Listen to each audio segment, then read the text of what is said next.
Assalamu alaikum rahmatullahi barakatuhu and welcome to Guiding Light Dawah. Today we begin at the very beginning, the opening words of the Book of Allah. We are looking at Surah Al-Fatiha, chapter 1, verse 1 of the Noble Quran. Bismillahir Rahmanir Rahim. In the name of Allah, the entirely merciful, the especially merciful. 3 words, 1 verse with an entire ocean of meaning. So before we unpack the meaning, let's just appreciate how extraordinary the position of this verse is. It opens the Quran. The very first thing you encounter in the Book of Allah, you see the word Bismillahir Rahmanir Rahim. It opens 113 out of 114 surahs, and the Prophet Muhammad sallallahu alaihi wasallam taught us to say it before we eat, before we begin any important task, before we travel, before we enter our homes. The Prophet Muhammad sallallahu alaihi wasallam said, "Every important matter that does not begin with Bismillah is cut off from blessing." Subhanallah, this is not just a phrase we say out of habit. It is a gateway between the human being and the divine. So let us now go through this verse word by word. Starting with Bism, in the name of. The letter Ba at the beginning is a letter of attachment and seeking blessing. By beginning with the Bism, we are attaching our action to the name of Allah. We're saying this action belongs to you. Oh Allah, I begin it with your name. I ask for your blessings upon it. There is something profound here. We do not begin with our own name, not with our title or our status or our ego. We begin with His name.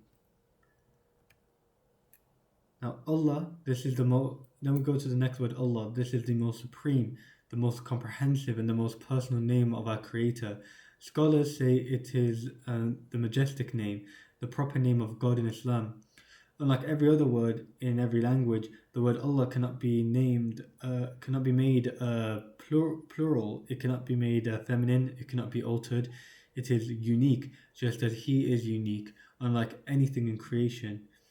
So when we say Allah, we are addressing Al-Ahad, the One, Al-Samad, the self-sufficient Master, whom all creatures depend upon. Then we have Al-Rahman and Al-Rahim. Both of these names come from the Arabic root Rahma, meaning mercy, but they are not the same mercy. If we look at Ar-Rahman, the entirely merciful, there is an expansive universal mercy that covers all of creation, every human being on earth, believer or not, every animal, every tree, every drop of rain, every heartbeat, all of it is sustained by the Rahman of Allah. Allah subhanahu wa ta'ala tells us in Surah Al-Araf, verse 156, "My mercy encompasses all things." Then Al-Rahim, the especially merciful,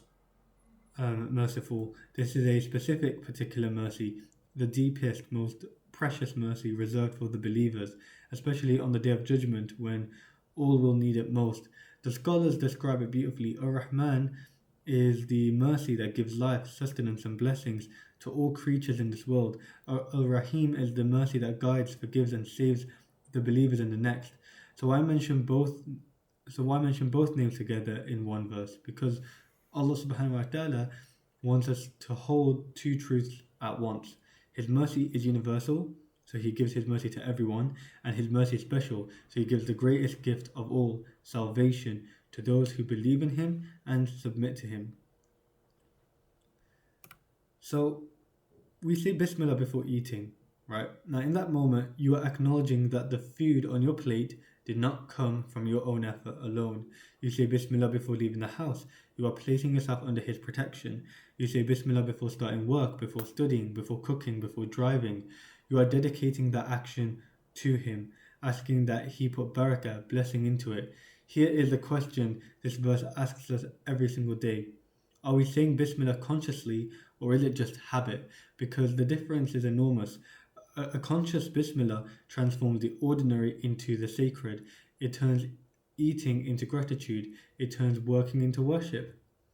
So, subhanallah, 3 words, Bismillahir Rahmanir Rahim, and we could spend an entire lifetime unpacking their beauty.